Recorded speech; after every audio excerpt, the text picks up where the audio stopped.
right, well, hello everyone, and welcome to the third episode of the MACS podcast. My name is Steve Schaeber, and I'm the Manager of Service Training for MACS, the Mobile Air Climate Systems Association. And today I'm joined with Peter Coll, who's the President and COO of the association. Hello, Peter. Good afternoon, Steve. How are you? Very good. Outstanding. So for today's podcast, I'd like to discuss a topic that's becoming more important here in the U.S., and that's PFAS.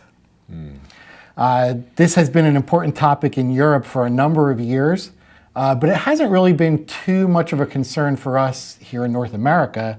That is until the White House issued a statement back in March, and the EPA issued an ANPRM, so an Advanced Notice of Proposed Rulemaking, just last month.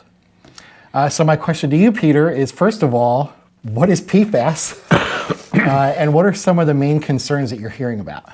So, Steve, if you'd kindly click there. Bring up the website on there you go. PFAS? Yeah, let's look at Europe. So PFAS stands for per and polyfluoroalkyl substances. Basically, almost any synthetic chemical, not everyone, but many synthetic chemicals that are commonly used either raw by themselves, like refrigerant in some cases, or as a component to make something else that could make a plastic, that could make a nylon, that could make any other component that we use that's not maybe steel. Right. Yeah, I actually heard that it's the material that goes into making the fibers of clothes and makes thread. And I mean, even the foam that this microphone air shield is made out of, it's all, my watch band, it's all has PFAS in it. Right, in theory. In theory. Right. And if you've ever taken notice, I guess, if you were born after this past Tuesday, you've probably seen the California warning on the outside of packaging, where it says this substance is known to the state of California to potentially cause cancer or something like that. Yeah, that sticker that's like, it's on everything now. It's on auto parts boxes. It's probably on the bottom of this mouse. For California. And while it's not the same as PFAS, it's that type of proliferation yes. of substances. And it's a growing concern. It's a growing concern, particularly in the automotive market, because so much of an automobile is made up of various synthetic chemicals in some way, shape, or form. And again, it's not just the raw chemical. It's if a raw chemical is used to manufacture a part, then that part becomes a problem. Okay. And so even like a dashboard itself could be the problem because there's a PFAS that goes into it. That's correct. Okay. It was used to manufacture it. Or it could be a plastic bumper. It could be wheel covers. Right. And hoses. In some cases, refrigerants. Or refrigerants. But one of the things that's undetermined yet is there's a list of thousands of chemicals that are potentially going to be classified as a PFAS. However, what we don't know is what that chemical list will look like when it's all said and done. Because one of the things that a PFAS has to have is it has to be persistent. And there's debate about what that means. If you take the case of refrigerants as an example, the question is, are they dilutable? Can you dilute them with water? Can you dilute that PFAS with water? Is the PFAS really referring to something like TFA or trifluoroacetic acid? And is there another source of that chemical that's not from the refrigerant? Is it naturally occurring? So you have different PFASs and you have different impacts of those PFASs. And also, again, different definitions. We don't know what's going to be classified yet. So I'm sure this list is forever long. If you look there, it's the proposal to ban forever chemicals. Oh boy, yeah. So here's a list It says here, these entries were added to the candidate list in January 2023. Right. But this candidate list is just huge. And I think there's a list there somewhere. Candidate list of SVHCs for authorization. Right. Substances of very high concern. And that is because they haven't been classified yet, but they're very concerned about those. So 5 pages, 50 items per page.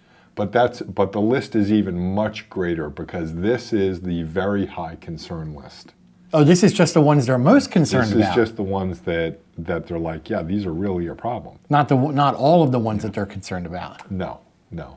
And so there's a lot to be learned on this topic. There are experts, there are MACS members who are very, very good experts. We hope to maybe have one of those folks join us. Invite them to our podcast. But we wanted to touch on this topic and we wanted to kind of tell you what else is going on. So back in the 1980s into the early 90s, we determined that there was the ozone depletion problem for R12. And we didn't know that. Then we determined that it was an issue, so we got rid of R12. So we brought in 134A. And you'll hear this is a repeating theme over and over again. So we bring in 134A, and then 134A is around everything, but he's, as they say, fat, dumb, and happy. Right, we thought 134A was the answer to solve all our problems. Exactly, and then we found this thing called global warming potential, or GWP. And they said, ooh, you know what? GWP, this isn't great. So we decided we're going to move away from 134A, and they started that in Europe back in 2006, and we went to YF. So now we've had YF for, we kind of debate the timing, but here in the US, we'll say 2011 was kind of the start. Really, the mix was like 2015 was kind of when it really kicked in. So we're like 8 years. We're like 8 years in now. Maybe 9. 9 model years. Model years. Yeah, eight physical years. And any rules that we have concerning this will likely be out another, say, 7, 8, 10 years, something like that, as as they look to change things. Because you can't just get rid of everything at one shot, especially when you're not telling people what's a problem or what's not a problem, or when there's still debate. The list isn't final, as they say. So at some point we'll be looking potentially for a different refrigerant down the line. Potentially because of this PFAS issue. Because of the PFAS issue, that's correct. Right. So do you know are they classifying YF as a PFAS as it is a YF, or is it the feedstock chemicals that go into manufacturing YF, or is it the product of YF after it degrades in the atmosphere that's a PFAS, or all three? I don't know the specific answer to that. But I know that the folks who are involved in 1234YF have some concern that 1234YF may be banned because it's considered a PFAS. Right. In Europe right now. In Europe. Right. In Europe. Not in the US. Whether that's because stuff that makes it is classified as a PFAS, or that YF itself is. And again, this is not a done deal. No, we don't know yet. Still working on it. It's a hot topic, as they say. Right. A lot of people working on it. At the end of the day, there's going to have to be some form of compromise along the way, because if they were to just take the list as it is, including YF. Including YF. Right. But the proposed list, the candidate list for PFAS substances, you'd no longer be able to have a car. Right, you wouldn't be able to manufacture the belts for the engine belts. Right, or the plastic that or the seat goes belts in the shrouds that surround the wheel wells or anything like that, and potentially wouldn't have air conditioning, or at least not air conditioning as we know it today. So again, this isn't about panic, but this is just about information. And as I said, we had ODP, ozone depletion potential, global warming potential. Now Kind of the newest one is PFAS. PFAS. Yeah. And particularly surrounding 1234YF, I think one of the PFAS problems, and again, we're learning along the way, along with many other people, but is the TFA issue. So 1234YF goes in the atmosphere, stays in the atmosphere for 11 or 12 days, something like that. And then when it comes out of the atmosphere, it comes down as TFA, trifluoroacetic acid. Some people have correlated that to acid rain. Well, it's not really like acid rain because TFA is naturally occurring as well. We aren't quite sure how much would be attributed to YF versus how much would be attributed to naturally occurring. But it's things like the TFA that cause something like YF to be considered a PFAS. Okay. Because everything else might go away in the atmosphere, but the TFA doesn't. The TFA stays. Although it can be diluted by water, which happens to be the most plentiful substance on Earth, although maybe air or nitrogen is a little more plentiful. But of all those type of diluting things, water is one of the biggest. Water would be a huge one there. Yeah. But I think the reason we're talking about this is partly about Europe, but if you look at back from our podcast episode 2, we talked about the 150 GWP rule. And the 150 GWP rule started in 2006 in Europe and was implemented in between 2011 and 2017 in Europe related to refrigerants. And now the US last fall announced a notice of proposed rulemaking for GWP 150. So what happens in Europe tends to find its way here. Right. So this is a relatively serious concern in Europe across the board for many, many industries. And now that we've gotten an advance notice of proposed rulemaking, which, by the way, as I read that advance notice of proposed rulemaking, it doesn't include anything about refrigerants or the stuff that impacts us, at least in the automotive space. But that doesn't mean that it won't later. Yeah, and that's actually a good segue into what the U.S. is doing. Yeah. So, when I did my first search on this, we found the White House had put out a fact sheet back in March. Biden-Harris administration to take new action to protect communities from PFAS pollution. So basically what they're doing is the administration is looking to the EPA to implement some of these new the wish list, these new rules that they want to put out. But my quick read over this is they're really going after drinking water.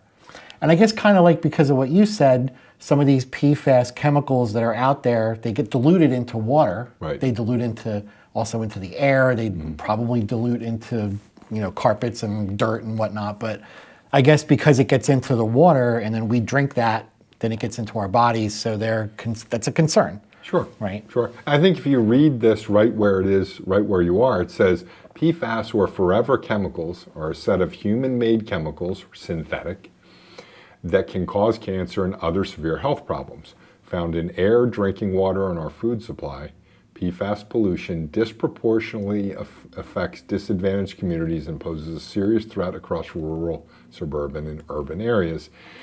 There was a story on one of the news channels, I think it was last week, that talked about farmland and that the sludge, I guess, that's created in a wastewater treatment plant, and I'm not very familiar with wastewater treatment, but was being spread for years over farm fields, and considered, I guess, to be some form of fertilizer. Oh, really? But that sludge contained PFAS chemicals. And the PFAS chemicals were still present, and were present not only in the soil, but also in the fruits of the soil, the crops, and then subsequently in the bloodstream of the residents, and at a higher level than one might have expected in a normal person, I guess.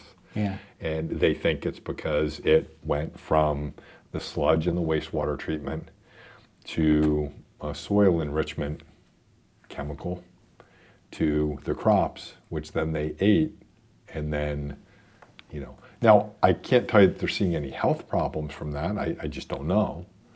But the concern is that it's persistent, Right. that it doesn't go away. It isn't something like, I don't know, you know what happens when you take too much salt? Because, have I ever told you that a corn on the cob is nothing more than a holder for butter and salt? Holder of butter and salt, Right. yeah. That's its entire purpose. Yeah. So if you take too much salt, what happens is your body tends to retain water. And so, you can get weight gain because your body's retaining water. And so this is kind of the same thing, that these PFAS chemicals, they kind of get in there and then they don't leave. Right, where the salt, you would sweat that out, Right, or you sweat it out, just right. regular And- bodily right. functions. And it will go. You'll wash the salt out. over time. Right. It can build up for a little while, but then it'll go over time. But these just kind of build up and build up.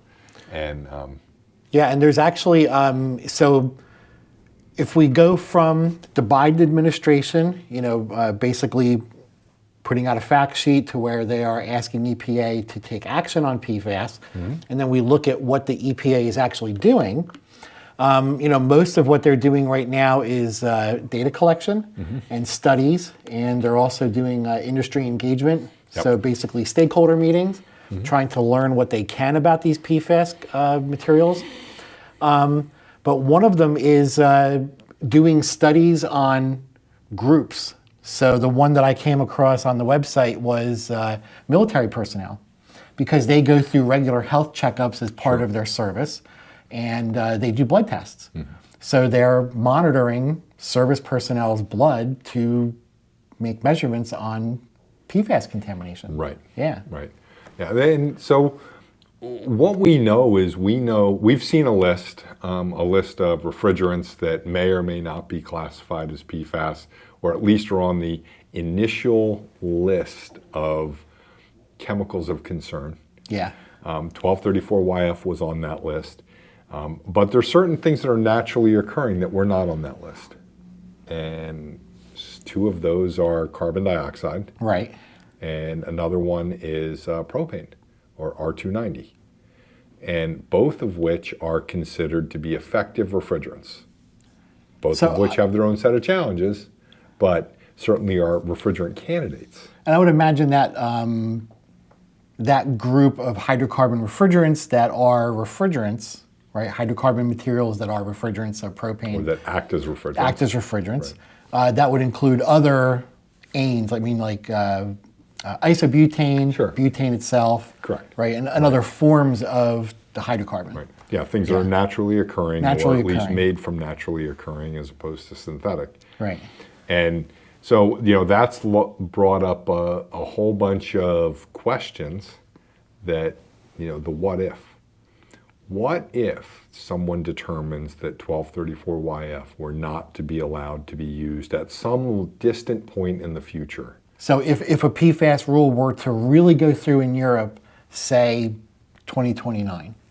Right, or some kind of Could restriction. Maybe the take rule effect in goes through in 29. 2025 and it's effective 5 or 10 years later or something, and maybe it affects refrigerants or whatever. Yeah.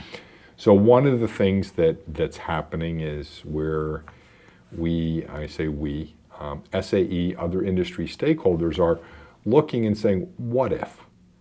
So what's the possibility? What would we do if?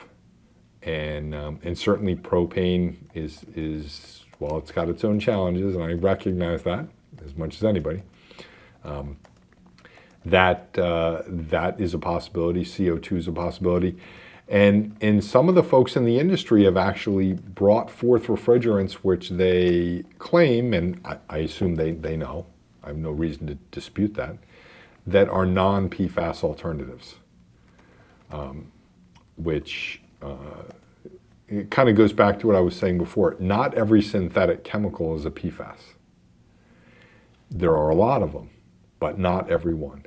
So there are certain things that would not fall into that category, either because There's limits on PFASs. It has to put out a minimum of X kind of bad stuff, and this falls below the bad stuff, or because it has no bad stuff, or at least the folks in Europe haven't identified what it puts out as bad stuff yet, ergo ozone depletion potential, global warming potential, PFAS, who knows what the next shoe is going to drop there. Right, that's exactly when you're saying that, I'm thinking there may be a GWP limit, or whatever they're going to call it, a PFAS limit or a PFAS bad stuff limit, Yeah. that they'll assign to these different chemicals. Right.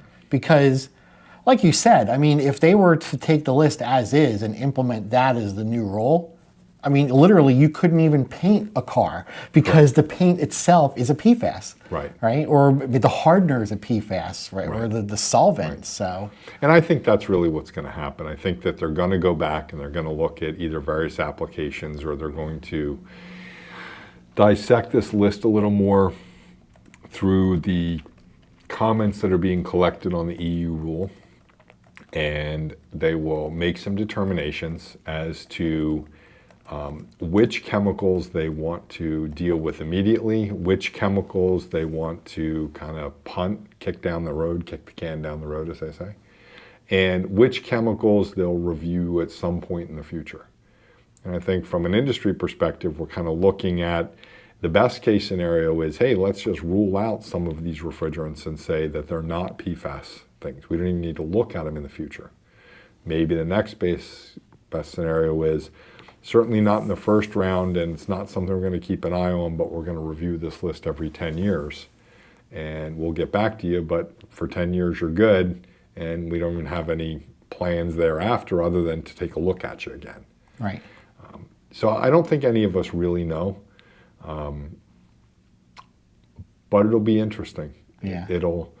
One of the things that will be very interesting is if they do make some rules related to refrigerants in Europe, and let's assume that one of the predominant refrigerants were to be caught up in that rule,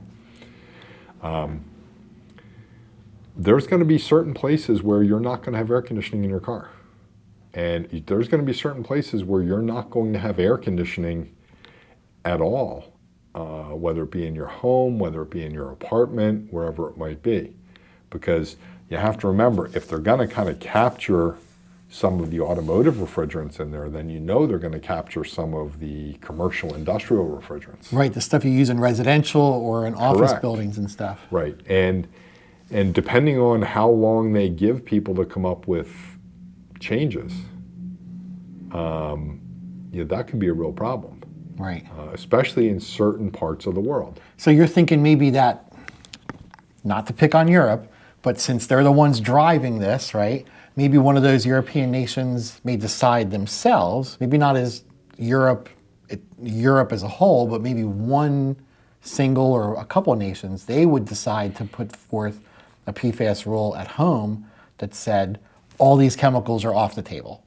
So then they would no longer have cars with air conditioning being sent to their country. Yeah, I think that's, while I don't know that that's likely to happen, I think that's about the only other scenario that can happen. I don't think in Europe that they can that European Parliament can pass a rule and then someone can say, yeah, but it doesn't apply to us.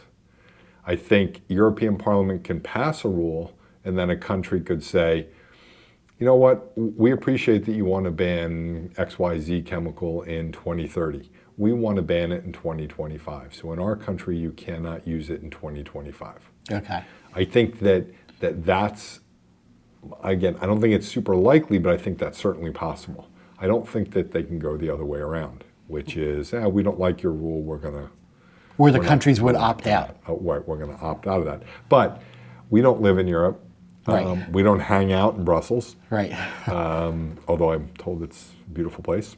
But we have friends that do. We do have friends that do. Right. And we'll get some more expert opinion, but we thought this was kind of a interesting thing to talk about and relate it back to that label, the California label that you see on every product, and kind of give you an idea of the persistence of the PFAS problem.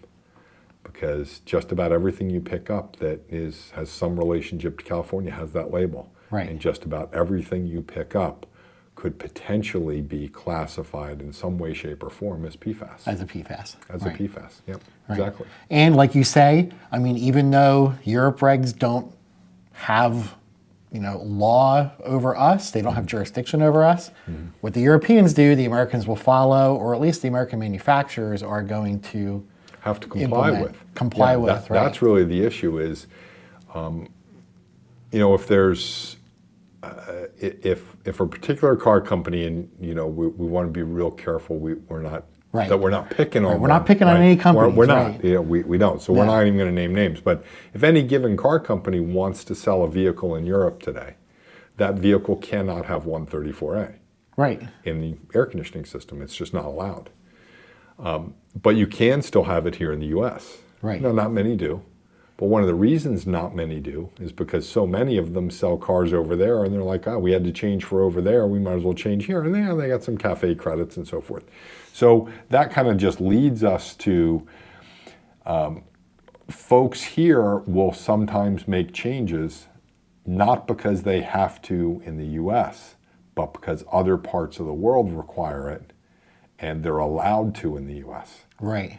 And so instead of making blue ones for the U.S. and red ones for Europe, because they're not allowed to have blue ones, they'll say, you know what, we're going to make purple ones for everybody, and gets us right through the rule. Right. So, all right, cool. Well, I look forward to inviting some of our friends that have more depth of knowledge in PFAS to join us for a webinar.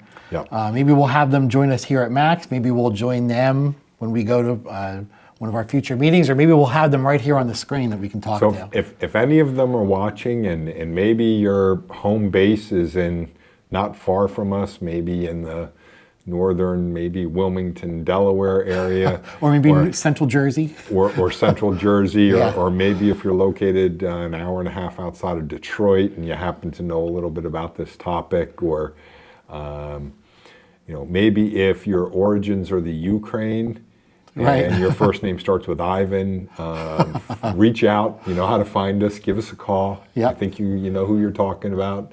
Talking there, or maybe somebody who lives in Houston. That would be an interesting. That would be an interesting perspective. conversation. Right. Yeah. Right. For one of our good friends who works for a UK company and lives in Houston. Yeah. But we invite you all. We look forward to having that discussion and learning more.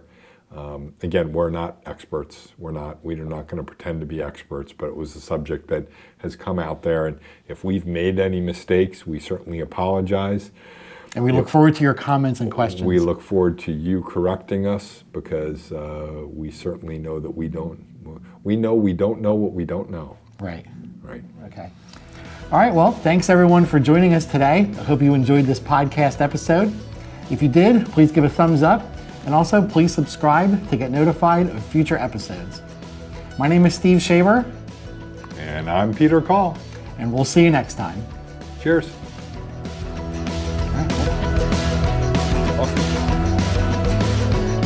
This podcast is a production of MACS, the Mobile Air Climate Systems Association.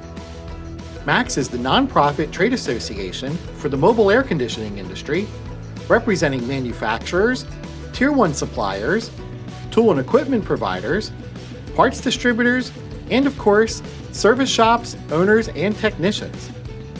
MACS is a membership-driven organization serving the industry through training, education, advocacy, government relations, standards writing, and EPA Section 609 certification. If you'd like to learn more about MACS, please visit us on our website, www.maxmobileairclimate.org, where you can join MACS as a member. This podcast was produced by me, Steve Schaeber, executive produced by Melissa Pizarro and Pam Smith, and hosted by Steve Schaeber and Peter Coll. If you enjoyed this podcast, please give a thumbs up, and please subscribe to us on YouTube, Apple Podcasts, Google Podcasts, or wherever fine podcasts are downloaded. Thanks for listening.